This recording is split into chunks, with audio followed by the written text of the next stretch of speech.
Have you ever wondered if the nurse taking care of you is genuinely licensed? In Ohio, there's actually a simple way to verify this, and today, I'm revealing the exact steps you need to ensure you or your loved one's caregiver is fully credentialed. Welcome to The Explainer. Today we are tackling a truly high-stakes topic, caregiver credentialing, right here in the state of Ohio.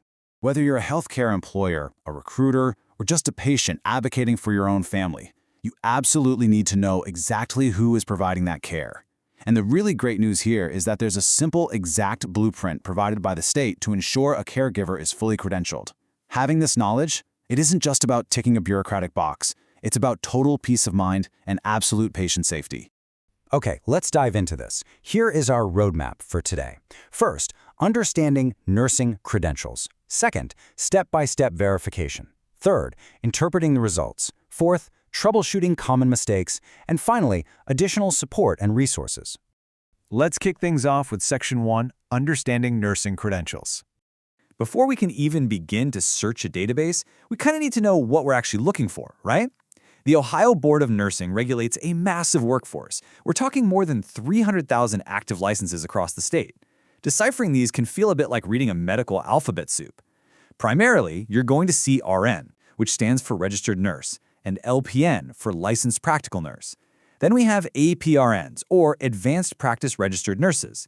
These are registered nurses with graduate-level education, and that includes certified nurse midwives, certified nurse practitioners, clinical nurse specialists, and certified registered nurse anesthetists. Verifying these exact letters guarantees the caregiver actually has the specific training required for their role, ensuring both patient safety and strict legal compliance.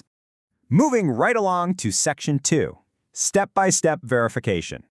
The process here is incredibly straightforward and, best of all, a basic public lookup is completely free. Step 1. You just open your web browser and head over to license.ohio.gov. Step 2. Click the License Lookup button right there on the homepage. Step 3. Enter the nurse's first and last name exactly as it's registered, or just punch in their license number if you happen to have it. Step 4. Hit Submit.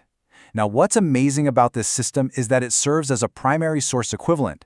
That literally means the real-time data you see here is legally and administratively sufficient to satisfy primary source verification requirements for major national accrediting bodies, like the Joint Commission.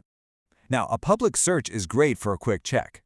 But what if an insurance credentialing panel or a private employer needs a formally certified third-party verification document sent directly from the board?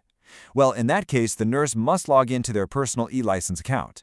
They just click the Options drop-down menu on their license tile and select Send License Verification. While that public lookup we just talked about is totally free, generating that formal, certified external third-party verification document through the portal does require a fee. It costs a non-refundable $15 per request, and that has to be processed online before the Board of Nursing will actually dispatch the certified document. Let's move to Section 3, Interpreting the Results. Finding the record is really only half the battle. Now we have to read the map. The crucial point here is making sure you actually understand these specific bureaucratic statuses. When you pull up a record, the reassuring news is an active status. That simply means the nurse is fully licensed and currently eligible to practice. Inactive means they just aren't currently practicing, but the license is in good standing and can be reactivated. On the flip side, you really need to exercise caution if you see lapsed or expired, because that means the license wasn't renewed on time and they cannot legally practice. A suspended status? That means disciplinary action is in place and practice is strictly prohibited. Finally, revoked means the license was permanently terminated by the state board. You absolutely must check this status before relying on it for any hiring or caregiving decisions. Right alongside that status, the system will explicitly display an indicator labeled Board Action with a simple yes or no. If it says yes, the system will display any public disciplinary actions, suspensions, or consent orders. You always want to look for that board action indicator to ensure the caregiver has a completely spotless professional record. All right, on to Section 4, Troubleshooting Common Mistakes. Anytime you deal with a massive state database, things can get a little tricky, right? To save you from tearing your hair out, try to anticipate these common pitfalls. First up, browser issues. The state highly recommends using Chrome or Firefox, as Safari can be a bit glitchy on the e-license website. Second, duplicate Social Security number errors. These can happen during registration if the system already has a record for you. But the most important pitfall involves temporary licenses. During rapid onboarding, a nurse might be issued a temporary license valid for up to 180 days. Because this is just an interim authorization, the board will not issue those formal $15 official verifications for it. Employers just have to rely on the free public lookup portal to inspect the active status of a temporary credential.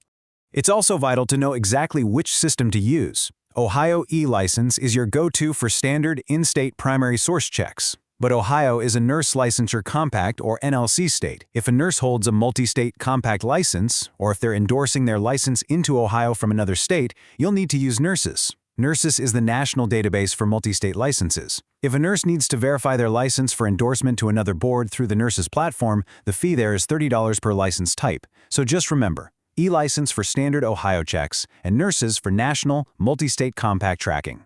Finally, Section 5. Additional support and resources. Sometimes, despite your absolute best efforts, you just get stuck. Thankfully, the state provides some really robust safety nets. Now, what's interesting here is that Ohio actually maintains 2 entirely separate help desks depending on your exact problem. If you're having a technical issue with the portal, like a password reset, a login error, or a payment failure, you need to call the eLicense Customer Support Center at 855-405-5514. But keep in mind, those technical folks are not trained on nursing rules. For qualitative questions about licensing rules, endorsements, or applications, you must call the Ohio Board of Nursing directly at 614-466-3947. Knowing exactly who to call is going to save you massive amounts of time on hold. As we wrap up this explainer, we do need to note a critical legal disclaimer. While these state lookup tools provide accurate, real-time public information for educational and general reference purposes, they are not FCRA-compliant consumer reports. That means if you're an employer making formal hiring, tenant, or credit decisions, you must still use licensed consumer reporting agencies for your formal background checks, and you should always consult official Ohio Board of Nursing sources as regulations are subject to update. You now have the exact blueprint to navigate the eLicense Ohio system with total confidence. But it really begs the question, when was the last time you actually verified the credentials of the people handling your care?